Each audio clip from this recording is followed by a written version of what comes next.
Hi Vichavadi, welcome back to the channel and I hope you guys are doing fine. This is your super educator Shipra Mishra और आज हम करने वाले हैं हमारी super summary series में law spring part 2।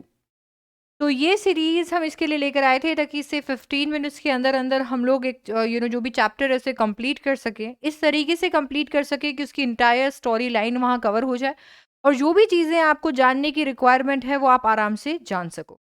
तो आज के इस वीडियो के अंदर हम डिस्कस करने वाले हैं लॉ स्प्रिंग पार्ट 2। तो पार्ट 2 है तो नेचुरली पार्ट 1 भी आया होगा, अगर आपने नहीं देखा है तो फटाफट से चैनल पे जाकर देख लो। और वहाँ पे थोड़ा-सा ऑडियो का इश्यू बीच में है बट आई थिंक वो आवाज़ फिर भी आप समझ सकते हो। अगर इन केस आपको थोड़ा-सा भी इश्यू लगे तो जस्ट मुझे बता देना, मैं वापस से उसे डाल दूँगी। तो पार्ट 1 के अंदर जो कि अनीस जंग ने लिखा है, हमने देख लिया था कि साहिब आलम जो कि उसके प्रोटैगनिस्ट है, एक छोटा-सा बच्चा है जो कि रैग पिकर था, उसका बचपन कैसे उससे छीन लिया गया, क्योंकि मतलब हालातों के आगे, सर्कमस्टेंसेस के आगे उससे उसका बचपन छीन लिया गया। जबकि अगर हम बात करते हैं पार्ट 2 की, तो ये भी लॉस्ट स्प्रिंग जो टाइटल है उसे जस्टिफाई करता है, क्योंकि यहाँ पर भी अनीस जंग एक ऐसे बच्चे के बारे में बात करती है जिससे भी उसका बचपन जो है वो छीन लिया गया है।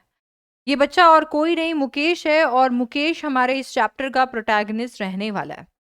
अनीस जंग लॉस्ट स्प्रिंग में, या फिर अगर हम देखें स्टोरीज ऑफ स्टोलन चाइल्डहुड के तहत, इसी चीज पे फोकस करती है कि कैसे बच्चे कुछ सर्कमस्टांसेस के चलते अपना बचपन खो देते हैं, कैसे कुछ सर्कमस्टांसेस के चलते बच्चों को यू नो एक्सप्लॉइट किया जाता है और वो एक्सप्लॉइटेशन को वो मान लेते हैं। इट्स लाइक कि ठीक है, वो जैसा भी जो एक्सप्लॉइटेशन है उस एक्सप्लॉइटेशन को ही वो अपनी हकीकत मान लेते हैं। बहुत बार गरीबी के आगे वो हार मान जाते हैं और उनसे उनका बचपन छीन लिया जाता है। ये जो कहानी आज हम शुरू करने वाले हैं जिसका नाम है I want to drive a car, जो कि आपके flamingo page number, okay the book is so old that I can't even see the page number 17, page number 17 पे आपको ये कहानी मिल जाएगी। It's only a part of chapter लॉ स्प्रिंग। ये है I want to drive a car, जिसके अंदर मुकेश जो है वो एक अलग ही सपने देखता है। ऐसा होता है ना कि जब हम लोग एक एक फैमिली में होते हैं, हमारे फैमिली का एक बिजनेस होता है, या फिर मान लीजिए कोई एक पर्टिकुलर प्रोफेशन है जिस जो हमारी फैमिली के अंदर चलता है, तो हमारी फैमिली ये चीज चाहती है कि हम लोग भी उस प्रोफेशन में या उस बिजनेस का हिस्सा बन जाए। बहुत बार ये सही भी होता है, बहुत बार हम करना चाहते हैं, बहुत बार हम नहीं करना चाहते। अब ये तो काम हो गया एक बार एक बिज़नेस का या फिर प्रोफ़ेशन का या फिर एक जॉब का, जो मान लीजिए हमारे पेरेंट्स करते हैं एंड देन वो हमसे भी एक्सपेक्ट करते हैं कि हम भी वही करें। अगर ऐसा कुछ एक्सप्लॉइटेशन में हो तो? अगर आपकी फैमिली एक एक्सप्लॉइटेशन का हिस्सा है और वो ये चाहती है, अच्छा आपके पास ऑप्शन नहीं है, आपको उस एक्सप्लॉइटेशन का हिस्सा बनना ही पड़े तो आपके पास में, क्योंकि जैसे मैंने कहा आपके पास कोई ऑप्शन नहीं है, आप जानते हुए भी कि ये मुझे एक्सप्लॉइट कर रहा है, आप उसका हिस्सा बन जाते हो। बहुत कम ऐसे लोग होते हैं जो शायद उसके खिलाफ आवाज उठाएंगे, बहुत कम ऐसे लोग होते हैं जो कि एक्सप्लॉइटेशन से बाहर निकल कर आते हैं, एक लीडर साबित होते हैं। मुकेश के अंदर वही क्वालिटी है। कहानी है फिरोजाबाद की। फिरोजाबाद एक ऐसी जगह है जो कि जानी जाती है ग्लास ग्लास ब्लोइंग इंडस्ट्री के लिए। इंडिया का सेंटर है ग्लास ब्लोइंग इंडस्ट्री का फिरोजाबाद। वहां पर इतने सारे बैंगल्स बनाए जाते हैं कि मान लिया जाता है कि पूरे की पूरी कांच की चूड़ियां जो पूरे देश के अंदर जाती हैं वो शायद फिरोजाबाद से ही बनकर जाती होंगी। आपको हर गली नुक्कड़, हर के घर के अंदर फिरोजाबाद में सिर्फ और सिर्फ बैंगल मेकर्स ही मिलेंगे। लोग केवल बैंगल मेकिंग करते हैं। फिरोजाबाद इसी के लिए फेमस है, तो लोगों ने इसी को अपना बिजनेस बना लिया है।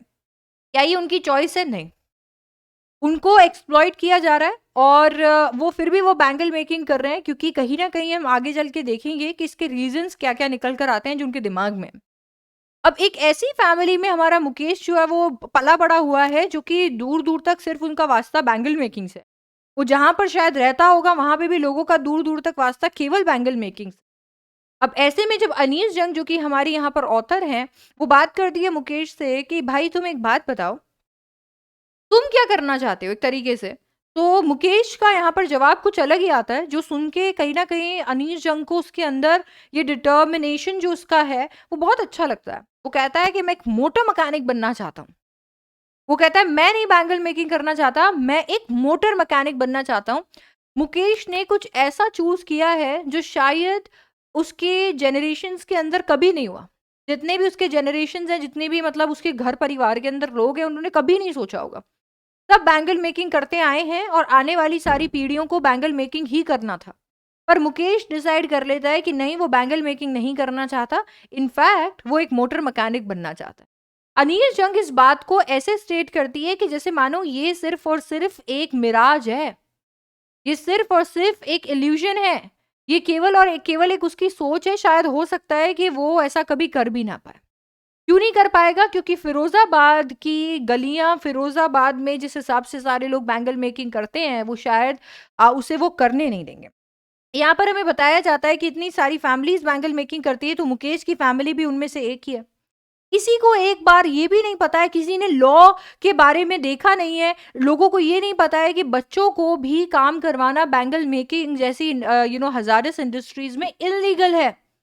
किसी को पता ही नहीं है कि इसके पीछे एक फुल्ली फ्लेजेड लॉ बनाया हुआ है, और अगर लॉ को एनफोर्स कर दिया जाए तो ये सारे के सारे लोग गिरफ्तार हो सकते हैं। और बच्चे, कितने बच्चे होंगे लगभग आप सोचिए, 20,000 बच्चों का डेटा हमारी पुरानी वाली एनसीईआरटी में है। 20,000 बच्चे हैं जिनका फ्यूचर खतरे में है, जो हजारस इंडस्ट्रीज में काम कर रहे हैं, और वो 20,000 बच्चों की जान छूटेगी अगर लॉ वहां पर इम्पोज कर दिया जाए। बट आप समझ रहे हैं ऐसा क्यों नहीं हो रहा?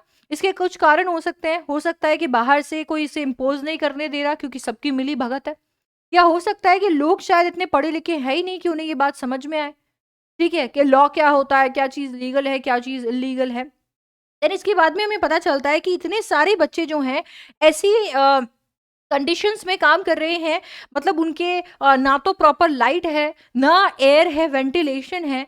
ऐसे डिंजी सेल्स में वो काम करते हैं कि जब तक वो अडल्ट बनते हैं, अभी तो वो बच्चे हैं जब वो काम कर रहे हैं 20,000 बच्चे, पर जब वो अडल्ट बनते हैं, जब वो बड़े हो जाते हैं, उस उम्र में पहुंचते हैं जहां पर एक्चुअली उन्हें काम करना चाहिए, देश के लिए कुछ करना चाहिए, तब तक तो वो अपनी आंखें खो चुके होते हैं। उन्हें तरह-तरह की बीमारियाँ ऑलरेडी लग चुकी होती हैं। एंड दैट इज़ व्हाई यहाँ पर ये जो है हमें बताता है कि किस तरीके से हम लोग अपने ही देश का फ्यूचर वीक किए जा रहे हैं। अब इसके बाद में हम लोगों को पता चलता है कि अनीस जंग रिक्वेस्ट करती है और मुकेश बहुत खुशी से अनीस जंग को उनके घर लेकर जाता है। उसकी आँखें एकदम चमक उठती है जब अनीस जंग उसके साथ में घर जाती है। जब वो उसके घर जा रही होती है, वो देखती है कि एकदम पतली सी गली है जहाँ पर बहुत ज़्यादा बदबू आ रही है क्योंकि कूड़ा कहीं पर फँस गया है। छोटे-छोटे हटमेंस हैं, छोटी-छोटी झोपड़ियाँ हैं, जहाँ पर लोग और जानवर सब एक साथ रहते हैं। ऐसी दीवारें हैं जो कि एक लात मार के गिर जाएँगी, और ऐसे डोर्स हैं जिनका कोई ऐसा स्ट्रक्चर ही नहीं है। और ऐसे किसी घर के सामने जाकर मुकेश रुक जाता है और बोलता है, ये मेरा घर है। लात मारकर दरवाज़ा खोल देता है, और जैसे ही दरवाज़ा खोलता है वो अंदर वेलकम करता है, अंदर आ जाओ। अब जब यहाँ पर वो अंदर एंटर करती है तो वो देखती है कि आधा-अधूरा बना हुआ घर है यहाँ पे। एक कोने में मुकेश की भाभी बैठी हुई है, जो कि वहाँ पर चूल्हा जला रही है और वहाँ पर कुछ खाना बना रही है। पालक की सब्ज़ी बना रही है, और बाकी कुछ कटी हुई सब्जियाँ नीचे रखी हुई हैं। वो एक कोना है जिसमें वो अपना काम कर रही है, बेचारी एकदम पतली-दुबली सी वीक है वो, और वो चूल्हे की धुआँ से उनकी आँखों के अंदर वो धुआँ जा रहा है, और उसी धुएँ के साथ में वो स्माइल और कर रही हैं। ये जो है, ये इतनी कम उम्र के अंदर बहू बन चुकी है पूरे घर की, इनके ऊपर ज़िम्मेदारी है घर के सारे बड़े लोगों की, सबकी ज़िम्मेदारी मुकेश की भाभी के ऊपर आ चुकी है। अब वहाँ पर हम देखते हैं कि कैसे वो अपने आप को एक वॉल के पीछे, पर्दे के पीछे छुपा लेती है जब यहाँ पर घर घर के बड़े बुजुर्ग जो हैं वो एंटर करते हैं। ये एक प्रथा है जिसे हम पर्दा करने की प्रथा करते हैं। बहुत सारे लोग पर्दा करते हैं मेल एल्डर्स से। इस केस के अंदर जिस मेल एल्डर से ये पर्दा कर रही है, जिसके आगे ये नहीं आ रही, अपना मुँह छुपा रही है, वो मुकेश के पापा हैं। और मुकेश के पापा को क्या मिला कड़ी मेहनत करके? मुकेश के पापा ने पहले टेलर के जैसे काम किया और उसके बाद में वो बैंगल मेकर जैसे काम किए, पर फिर भी इतना नहीं कमा पाए कि अपने बच्चों को स्कूल भेज के कम से कम उनका फ्यूचर तो वो सिक्योर कर दें। तो अगर ये लोग बैंगल मेकिंग का बिजनेस कर भी रहे हैं, तो इस बैंगल मेकिंग से आने वाला प्रॉफिट इन तक पहुंच क्यों नहीं रहा? इनकी जिंदगी अभी भी ऐसी क्यों है? वो जो ये इतनी मेहनत करते हैं, शायद सब कुछ खो देते हैं अपना, उसके बावजूद इन्हें उससे कुछ क्यों नहीं मिल रहा? That is a big question जो कि यहाँ पर है। ये चैप्टर हमें पूछने की कोशिश करता है। तो पहले उन्होंने टेलर के जैसे काम किया, उसके बाद में उन्होंने बैंगल मेकर के जैसे काम किया, और उसके बाद में भी अभी उन्होंने कुछ भी हासिल नहीं किया है। जब ये सारा क्वेश्चन उनके दिमाग के अंदर आता है कि यार जब इन्हें इतना प्रॉफिट हो ही नहीं रहा इस चीज के अंदर, तो क्या रीजन हो सकता है कि अभी भी बैंगल मेकिंग कर रहे हैं? अब इसके दो ही मेन रीजन हो सकते हैं बच्चों। पहला, लोगों का अंधविश्वास, या फिर हम मान सकते हैं कि जो आपके स्टीरियोटाइप्स होते हैं, है ना। और दूसरा बड़ा रीजन हो सकता है एक्सप्लॉइटेशन। पहले रीजन की अगर हम बात करते हैं तो यहाँ पर मुकेश की दादी जी कहती हैं कि ये चेंज नहीं हो सकता, इसमें कोई बदलाव नहीं आ सकता। इसलिए नहीं आ सकता क्योंकि ये इसकी कर्म है, ये इसकी डेस्टिनी है, नहीं बदल सकता ये इसका कर्म, ये इसकी डेस्टिनी है। क्यों? क्योंकि हम लोग बैंगल मेकर्स की कास्ट में पैदा हुए हैं। अगर हम बैंगल मेकिंग नहीं करेंगे तो कौन करेगा? तो यहाँ पर कहीं ना कहीं मुकेश की जो दादी है उनका दिमाग में ये है कि वो बैंगल मेकिंग की कास्ट में पैदा हुई है, और इसीलिए सारे के सारे जो उनकी जनरेशन है वो सारे के सारे जनरेशन सिर्फ और सिर्फ बैंगल मेकिंग करेंगे, क्योंकि अगर वो बैंगल मेकिंग नहीं करेंगे तो कौन करेगा? तो उनका ये मानना है। पर क्या यही रीजन है कि सारे के सारे लोग बैंगल मेकिंग कर रहे हैं? अरे पूरा फिरोजाबाद बैंगल मेकिंग इसी रीजन की वजह से कर रहा है क्या? इसके बाद में हमें पता चलता है कि जैसे ही आप फिरोजाबाद की गलियों में जाते हो आपको रंग बिरंगी चूड़ियां देखने को मिलती है। रेनबो से निकला हुआ हर कलर आपके उन चूड़ियों के ठेलों पे मौजूद होता है। हर घर के अंदर आपको पीछे यार्ड में चूड़ियों का ठेला मिलेगा, जहां पर एकदम चूड़ियां ऐसे स्पाइरल में पड़ी होती हैं। घर के जो यंग लोग होते हैं वो बाद में उस ठेले को घसीट के लेके जाते हैं उसे बेचने के लिए। ऐसे ही किसी घर के सामने वो रुकती हैं और वो मिलती हैं सविता से। सविता एक छोटी-सी बच्ची होती है जिसने फटी पुरानी पिंक कलर की फ्रॉक पहनी हुई है। उसके पास में भी एक दादी अम्मा बैठी होती हैं। सविता के हाथ जो है बैंगल बनाने में ऐसे चल रहे होते हैं जैसे कि एक मशीन हो। उसे तो ये भी नहीं पता कि वो बना क्या रही है। उसे तो कुछ आइडिया भी नहीं है बैंगल मेकिंग का। सविता यहाँ पर सिर्फ और सिर्फ अपना काम कर रही है। उसको नहीं पता है कि वो लिटरली क्या बना रही है, कि वो इंडियन विमेन का सुहाग बना रही है। हाँ, माना जाता है कि बैंगल्स जो होती हैं वो भारतीय औरतों का सुहाग है। यहाँ पर ऐसे लिखा हुआ है कि ये ऑस्पिशियसनेस जो है मैरिज की उसे बताता है। और उसको इतनी बड़ी बात पता नहीं है, पर शायद उसे पता चलेगी जब उसके हाथ में भी मेहंदी लगेगी, वो भी किसी दिन दुल्हन बनेगी, वो भी चूड़ियां पहनेगी।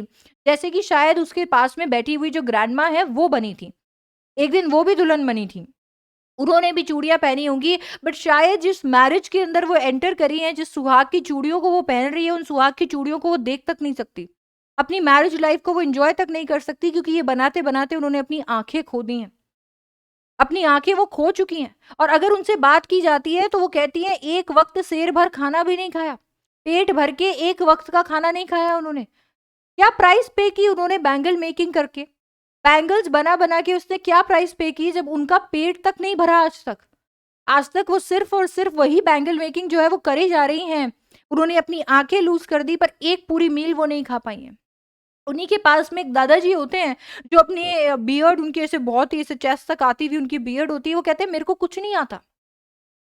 मेरे को बैंगल मेकिंग आती थी और मैंने बैंगल मेकिंग जो है वो सिखा दी। अपने बच्चों को बैंगल मेकिंग सिखा दी। मैं ज़्यादातर केवल उनके लिए एक घर बना पाया एंड दैट्स इट। जब उनकी बात हम सुनते हैं कि यार उन्होंने घर बना दिया, तो हम सोचते हैं कि उन्होंने लाइफ में बहुत कुछ शायद अचीव कर लिया। शायद बहुत सारे ऐसे लोग हैं जिन जो बेघर हैं, तो शायद उन्होंने अपनी लाइफ में ज़्यादा अचीव कर लिया है, नहीं?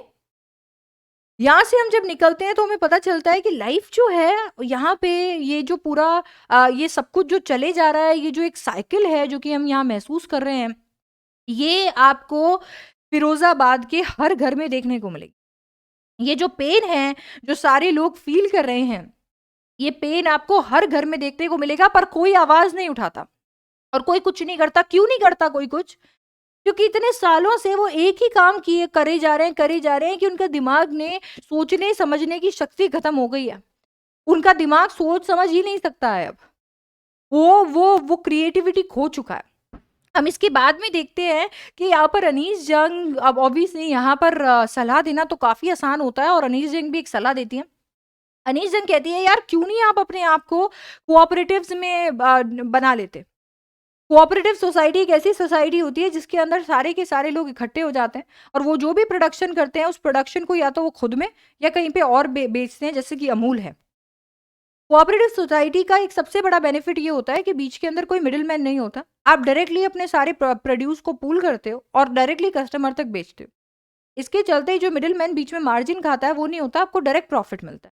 आई एम रियली सॉरी अगर आपको बीच-बीच में मेरी आवाज़ अजीब लग रही हो। मुझे बहुत ही सीवियर माउथ अल्सर्स हैं और मैं कोशिश कर रही हूँ कि आपको बिल्कुल आइडिया ना लगे, बट मुझे लग रहा है कि कुछ-कुछ वर्ड्स में अजीब-सा लग रहा है। तो प्लीज़ मुझे उसके लिए माफ़ कर दीजिएगा।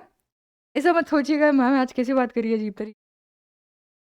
एनीवे सो अभी यहाँ पर उन्होंने ये सजेशन दिया। अब ये जब वो सजेशन देती है तो यहाँ पर वो सजेशन भी किनको दे रही है? पहली बात तो कुछ ऐसे लोग हैं जिन्होंने तो उसको अपना फेट, अपनी किस्मत मान लिया है। और दूसरे कुछ ऐसे लोग हैं जो ये कह रहे हैं कि अगर हम लोग कोऑपरेटिव्स बना भी लेंगे तो पुलिस वाले हमें कोई इल्लीगल चार्ज लगा के, इल्लीगल काम का चार्ज लगा के हमें जेल में डाल देंगे, हमारी पिटाई कर देंगे। जब ये वो सुनती है तो उन्हें 2 वर्ल्ड्स दिखते हैं। जब वो ये सुनती है तो उन्हें 2 वर्ल्ड्स दिखते हैं। एक ऐसा वर्ल्ड है जो गरीब लोगों का है, जो पढ़े लिखे नहीं है, जिन्हें चीजें समझ में नहीं आती है, जिन्हें फंसाया गया है, जिन्हें एक्सप्लॉइट किया जा रहा है, जो ऑप्रेस्ड है। और दूसरा वर्ल्ड हमें उन लोगों का देखने देखने को मिलता है जिसमें सब लोग हैं। साहूकार आपको देखने को मिलेंगे, बिजनेसमैन देखने को मिलेंगे, कीपर्स ऑफ लॉ आपको देखने को मिलेंगे, ब्यूरोक्रेट्स देखने को मिलेंगे, पुलिसमैन देखने को मिलेंगे, सब। और वो एक्सप्लॉइटर्स है, वो है जो कि इन्हें एक्सप्लॉइट कर रहे हैं। ये पॉलिटिशियन से लेकर सारे नीचे तक की जो पूरी चेन है, इस पूरी की पूरी चेन ने ये सारे के सारे लोगों को ऐसा एक्सप्लॉइट किया हुआ है और एक ऐसे विशियस साइकिल में ये लोग फंस चुके हैं कि इस विशियस साइकिल से शायद वो कभी बाहर ही नहीं आ सकते। और ये जो पूरा का पूरा चेन है, इस चेन ने ऐसा एक नेचुरल कह सकते हैं, एक सर्कल ऐसा बना लिया है एक इंसान की जिंदगी के अराउंड कि बच्चे को पता ही नहीं चलता कि कब वो बैंगल मेकिंग करने लग जाता है। उसके आसपास वो सबको ऐसे लोगों को देखता है जो बैंगल मेकिंग कर रहे होते हैं, अपने घर में बैंगल मेकिंग करता है, उसको आइडिया ही नहीं लग पाता कि कब वो खुद बैंगल मेकिंग कर पाते हैं। ये जो विशियस साइकिल है, ये जो बोझ है, ये बोझ बच्चा उस टाइम से ढोने लग जाता है जिस टाइम से उसे आइडिया भी नहीं होता है कि बैंगल मेकिंग एक्सप्लॉइटेशन है। सबसे बड़ी प्रॉब्लम ये है कि यहाँ पर कोई लीडर नहीं है। यहाँ पर कोई ऐसा इंसान नहीं है, कोई ऐसा पर्सन नहीं है जो कुछ अलग चाहता हो, जो कि यहाँ पर ये पूरे के पूरे जनरेशन को, ये पूरे के पूरे लोगों को इस एक्सप्लॉइटेशन से बाहर निकाल कर लेकर। और जब अनीस जंग को ये थोड़ी बहुत हिम्मत भी देखने को मिलती है, क्योंकि फिरोजाबाद में आप अगर बड़े हुए हो तो आपको इन लोगों के सामने हिम्मत नहीं दिखाने का सिखाया नहीं जाता, ऐसा बोला अनीस जंग ने। बोला फिरोजाबाद के अंदर जहां पर लोग इस तरीके से अब बेचारे लोगों को एक्सप्लॉइट कर रहे हैं, उनको कहाँ हिम्मत आएगी, उन्हें 2 वक्त की रोटी चाहिए बस। पर जब ये थोड़ी सी हिम्मत उन्होंने मुकेश के अंदर देखी, मुकेश के अंदर वो डिटर्मिनेशन उन्होंने देखा कि मुकेश ये इस चीज के अगेंस्ट जाना चाहता है, वो चाहता है कि वो मोटर मैकेनिक बने और वो इस चीज को लेकर एकदम पक्का है। क्योंकि अनीश जंग ने उसे पूछा, बोला प्लेन क्यों नहीं उड़ाते। अनीश जंग ऐसा इसके लिए करना चाहती थी ताकि पता तो चले कि वो सच में उस चीज को लेकर है भी उसके दिमाग में वो कि नहीं है। तो अनीश जंग कहती तुम प्लेन क्यों नहीं उड़ाते। मुकेश ने आज तक फिरोजाबाद से ऊपर उड़ते हुए प्लेन देखे ही नहीं थे। तो मुकेश कहता नहीं मेरे को नहीं उड़ाने प्लेन, मैं मोटर मैकेनिक ही बनना चाहता हूँ। और उसके लिए वो कुछ भी करने को तैयार है, वो गैराज तक पैदल जाने को तैयार है। तो ये जो डिटर्मिनेशन है ये हमें बताता है कि बहुत बार अभी यहाँ पर 20,000 बच्चे जो है मुकेश के साथ वाले, वो शायद एक्सप्लॉइटेशन में फंसे हुए हैं, उनका एक्सप्लॉइटेशन हुए जा रहा है। और बहुत बार ऐसा होता है कि अगर आप आवाज उठाते हो तो ये साइकिल वहीं पर रुक जाती है। आपको क्या लगता है मुकेश के अंदर जो इतना डिटर्मिनेशन है, वो जिस डिटर्मिनेशन से कह रहा है कि वो मोटर मैकेनिक बनेगा और वो बैंगल मेकिंग नहीं करेगा, क्या वो मोटर मैकेनिक बन पाएगा? क्या वो ये बैंगल मेकिंग की ये जो विशियस साइकिल है, जो इविल साइकिल है, जो कि शुरू हो चुकी है किसी एक जनरेशन से और बस अब चले ही जा रही है, जहां पर कुछ लोग बस लोगों को एक्सप्लॉइट करे जा रहे हैं, ये साइकिल कभी रुक पाएगी? क्या इस साइकिल को मुकेश ही कभी रोक पाएगा? बट ये कुछ ऐसे क्वेश्चंस हैं जिनका आंसर शायद हम लोग सब लोग सब लोगों के लिए अलग अलग होगा। पर एक चीज मैं जरूर कह सकती हूँ कि ये एक्सप्लॉइटेशन हमसे शुरू होता है और हम ही को रोकना पड़ेगा। मुकेश ने आवाज उठाई है, एक तरफ साहिब ने गिव अप कर दी। दोनों के बीच में एक ही चीज था, दोनों गरीब हैं, दोनों के साथ में एक तरफ डायरेक्ट एक्सप्लॉइटेशन हो रहा है, एक तरफ इनडायरेक्ट एक्सप्लॉइटेशन हो रहा है, पर हो रहा था। एक तरफ साहिब है जिसने गिव अप कर दिया है पावर्टी के आगे और वो हार मान के काम करने लग गया है, और एक तरफ मुकेश है जो हार नहीं माना है, जो अभी भी अपने ड्रीम्स को अकम्प्लिश करना चाहता। ये है आपकी 2 कहानियां जो हमने पार्ट 1 और पार्ट 2 में कंप्लीट की है, लॉस्ट स्प्रिंग यानी लॉस्ट चाइल्डहुड। आई होप आपको ये क्लास पसंद आई होगी। अगर हाँ, तो इसे लाइक करना बिल्कुल मत भूलना। चैनल को शॉर्ट सुपर समरी सीरीज के लिए जॉइन करना बिल्कुल मत भूलना। तो इसीलिए चैनल को सब्सक्राइब कर दो। आप वीडियो को ज़रूर अपने फ्रेंड्स के साथ शेयर करो ताकि उन्हें भी पता चले कि हम लोग यहाँ पर अंडर 15 मिनट्स, समटाइम्स 20 मिनट्स की क्लासेस यहाँ पर लगा रहे हैं, जिससे हम पूरे के पूरे चैप्टर को अच्छे से यहाँ पे आपको समझा रहे हैं। ऑल्सो अगर आप चाहो तो आप मुझे अनअकैडमी प्लेटफॉर्म पे ज्वाइन कर सकते हो, जहाँ पे आपको बहुत सारे फीचर्स मिलते हैं। आप मुझसे बात करके अपने डाउट्स रिजॉल्व करवा सकते हो। आप एक ही क्लिक में मेरा सारा एक्सक्लूसिव कंटेंट डाउनलोड कर सकते हो। इन एडिशन टू दैट आप डिटेल में एनसीईआरटी लाइन बाय लाइन मेरे साथ में पढ़ सकते हो। और ऐसे ही सिर्फ मैं ही नहीं, बहुत सारे और टॉप एडुकेटर्स हैं जिनके साथ में आप अपनी क्लास 12th की जर्नी जो है वो कंप्लीट कर सकते हो अच्छे मार्क्स के साथ में। अगर आप अनअकैडमी प्लेटफॉर्म ज्वाइन करना चाहते हो तो आप मेरा कोड लगा सकते हो, जो कि है SDCLIVE। मेरा कोड आपको डिस्क्रिप्शन बॉक्स में मिल जाएगा, वहां से भी आप उसे कॉपी करके मैक्सिमम डिस्काउंट के लिए पेस्ट कर सकते हो। अगर आप चाहो तो आप मेरी फ्री क्लासेस भी ज्वाइन कर सकते हो, जो कि स्पेशल क्लासेस होती हैं, जो होती हैं शाम 6 बजे। और आपको पता चल जाएगा इससे कि कैसा मेरा प्लेटफॉर्म है, हमारा प्लेटफॉर्म है। और अगर आपको अच्छा लगता है तो आप बिल्कुल प्लस या और आइकॉनिक का हिस्सा बन सकते हैं। आई होप आपको ये वीडियो पसंद आया होगा, and with that I will see you in the next video. Till then bye bye, take care, I love you guys, see you.